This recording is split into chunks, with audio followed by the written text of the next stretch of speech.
Bonjour à tous et à toutes, je m'appelle Suyan Choi. Il y a 10 ans, à cause de la myélite, je devais vivre dans mon lit reste la vie. Mais par la grâce de Dieu, je marche, cours et vis normalement. Avant d'attraper la myélite, je croyais en moi dans ma vie. En 1996, bien que je sois à l'église mission de la Bonne Nouvelle, je ne croyais pas en Dieu. Je suivais simplement ma mère qui allait à l'église. Je me fiais à mon intelligence, à ma force et j'étais bonne en sport. Mais tout d'un coup, la myélite m'est arrivée. J'étais paralysée à cause de la maladie. Le médecin m'a dit que je devais vivre dans mon lit pendant toute la vie. Je ne voulais pas contracter une des maladies. Malgré ce diagnostic du médecin, je n'étais pas désespérée. Je croyais en moi jusqu'au bout. J'étais encore capable de faire de telles et telles choses. À l'hôpital, j'ai suivi des traitements médicamenteux. J'ai fait beaucoup d'efforts pour suivre le traitement, mais le médecin m'a fait savoir qu'il y a point d'espoir. Devant ce diagnostic, j'ai choisi le suicide. Je vais mourir. J'ai pas envie de vivre. Mais je ne pouvais pas me suicider parce que je n'avais même pas la force de bouger un doigt. Beaucoup de gens tentent de se suicider, mais j'ai compris qu'il faut de la force et de la capacité pour pouvoir se suicider. Enfin, mon désespoir s'est évaporé. Je croyais que je ne pouvais rien faire, parce qu'à ce moment-là, il m'était même difficile de respirer. Au bout du désespoir, j'ai reçu le salut. Quand j'étais petite, ma mère m'avait souvent dit que dans cette église, Dieu est vivant. Et quand le pasteur Subak prie pour un malade, il est guéri.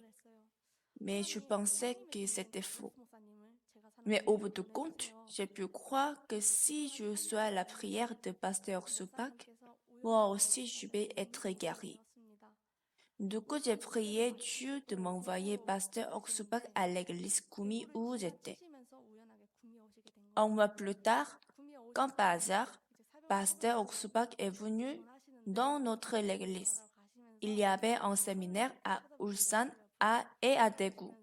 Après le séminaire à Ulsan, il s'est rendu visite dans notre église en passant par Daegu. Il a fait la dévotion matinale dans mon église. En allant devant de la salle de la conférence, il a jeté un coup d'œil sur moi. Il me disait, pourquoi tu es assis dans un fauteuil roulant? C'est amusant pour toi? Et alors, j'étais très énervée et je me suis mise en colère contre lui. Je n'ai pas compris pourquoi il m'a dit comme ça. Il a prêché la parole Actes chapitre 3 de versets 1 à 10. Il y a un homme boiteux. Il est une personne boiteuse depuis qu'il est né. Il n'a jamais marché. Il ne sait non plus comment marcher. Mais dès qu'il a rencontré les disciples de Jésus-Christ, par la parole venant de lui, il a marché, couru et loué.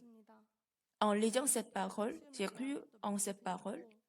J'ai vu que moi aussi je pourrais marcher comme cet homme boiteux. Car j'ai rencontré Pasteur Oxupak qui est le serviteur de Dieu. Au moins, j'avais déjà appris à marcher.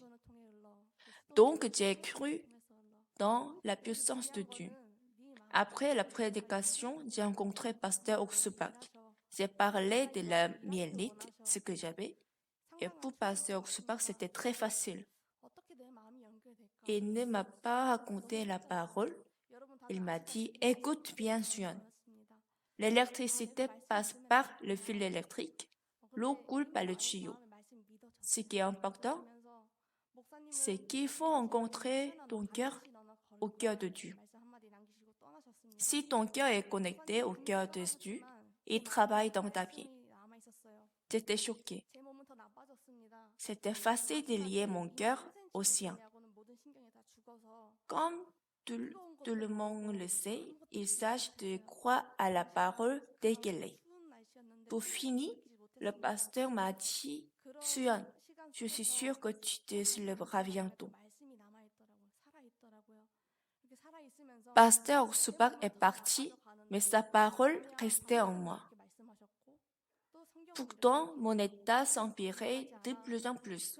J'ai fini par perdre tous les nerfs, sauf les 3 cm de furon. Je ne pouvais plus ressentir le chaud. C'était automne. Il faisait froid, mais je n'avais même pas ressenti le froid. Mais à ce moment-là, la parole était vivante dans mon cœur. Je me disais que même si je vois la situation est mauvaise, Pasteur Oksupak m'a dit et Dieu ne ment pas. 4 ou 5 mois sont passés et j'ai vraiment marché. La parole vivait en moi. Le 4 mars 2010, je me suis levée et j'ai marché. Mais je ne marchais pas bien comme aujourd'hui. Pasteur Hishimpak, qui ministrait dans mon église, m'a proposé d'envoyer une lettre au pasteur Supak. Je ne savais pas pourquoi je devais le faire, mais j'ai fait ce qu'il m'a demandé. Grâce à cette occasion, j'ai pu rencontrer pasteur Supak. Il a vu que je marchais, il était content. Puis pendant la prédication, il a dit, Suyeon, elle marche bien maintenant. Mais je n'avais pas compris pourquoi il a dit comme ça, car je marchais comme une enfant qui commence à marcher. Mais c'était la foi. Quelque temps plus tard, je marchais bien, vraiment. Le serviteur de Dieu ne regarde pas la situation et parle par la foi et de la parole. Dieu travaille par la foi. Quelque temps plus tard, j'ai participé à un marathon. J'étais missionnaire à court terme. Mais je devais rentrer au milieu du programme parce que je me suis fait diagnostiquer pour un cancer d'estomac. Le cancer avait déjà atteint tous les autres organismes. Je suis montée sur un toit en terrasse. J'étais sergée par la pensée. Il y a Dieu qui guérit la myélite, mais il ne peut pas guérir le cancer. Sur le moment, pasteur Supak m'a appelé. Suyeon, tu es où? Je vais rentrer chez moi. Chez moi, c'était le paradis. Il m'a rien demandé. Il m'a dit justement, Suyeon, tu vas bien, ça va aller. Dans la Bible, ce n'était pas écrit, mais la parole du pasteur s'était puissante en moi. Je suis descendue du toit en terrasse jusqu'au maintenant. Cette parole du pasteur reste en moi. Malgré ça, le cancer a de plus en plus avancé et il a attaqué tout mon corps. C'était vraiment difficile.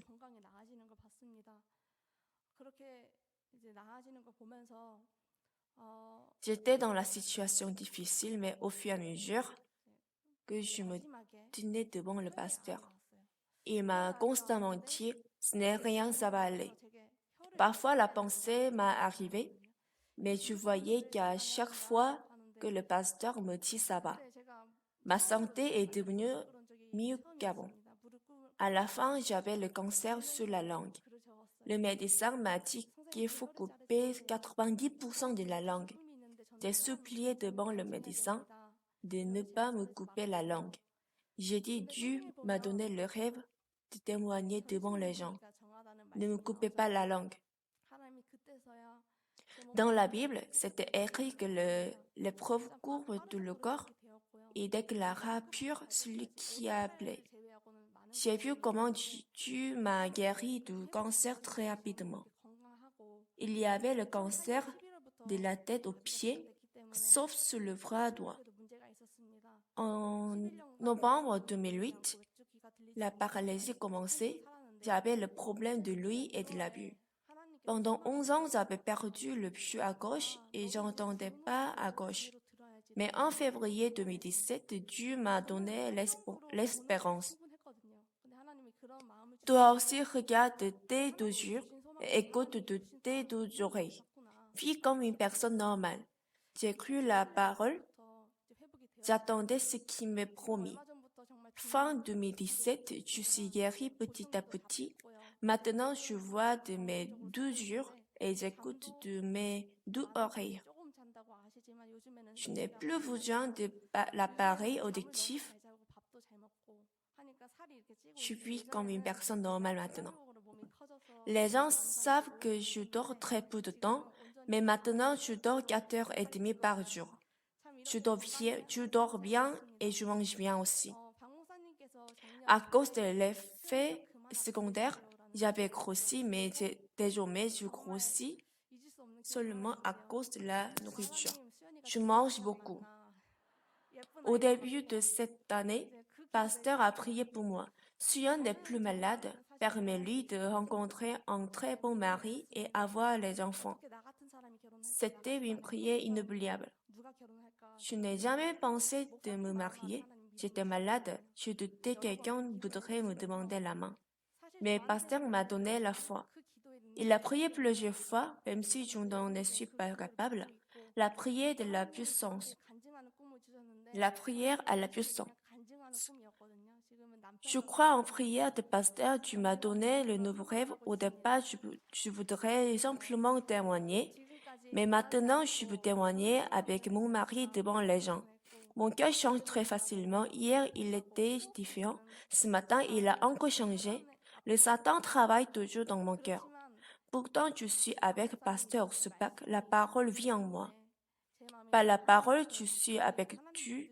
Je suis reconnaissante à Dieu. Jusqu'au maintenant, j'ai rien fait pour vivre.